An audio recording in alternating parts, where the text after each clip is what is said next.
আপনার লাঠি বড় না প্রশাসনের অস্ত্র বড়?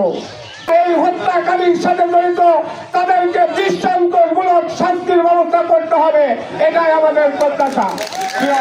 করে আপনারা চাঁদাবাজি করছেন, লাঠি হাতে করে ঘুরছেন, আমার কাছে তথ্য আছে, আপনাদের সতর্ক করে দিতে চাই। আপনার লাঠি বড় না প্রশাসনের অস্ত্র বড়? আপনাদের লাঠি বড় না দল বড়? আপনাদেরকে মনে রাখতে হবে, আপনার পিঠের চামড়া থাকবে না লাঠি হাতে করে বেরিয়ে এই এলাকার মানুষের শান্তি শৃঙ্খলা যদি ভঙ্গ করে থাকেন। বাংলাদেশ জাতীয়তাবাদী দল আপনাদেরকে এই ছাতিয়া ইউনিয়ন আপনাদেরকে এমন ভাবে পদধ্বনিত করবে, আপনারা পালানোর পথ খুঁজে পাবেন না। আমি আপনাদেরকে সতর্ক করতে চাই, আপনারা কেউ কোনো খারাপ কর্মের সঙ্গে লিপ্ত হবেন না।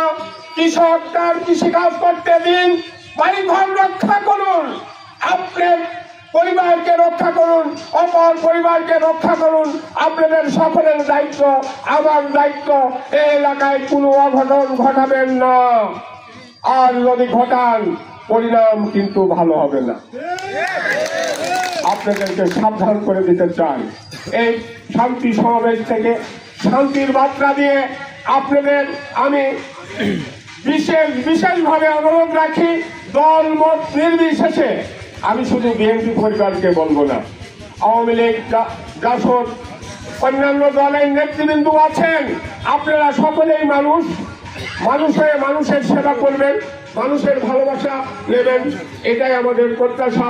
আপনি যে দলের রাজনীতি করেন তা করেন, কিন্তু এমন কোন কুচক্রী রাজনীতি যদি করে থাকেন, তাহলে সেখান থেকে ফিরে এসে ভালো বার্তা নিয়ে সাধারণ মানুষের পাশে কাজ করুন, এটাই থাকবে আমাদের প্রত্যাশা।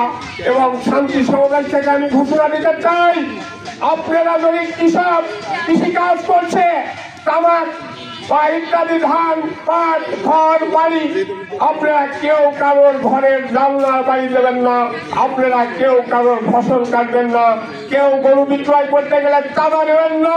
যদি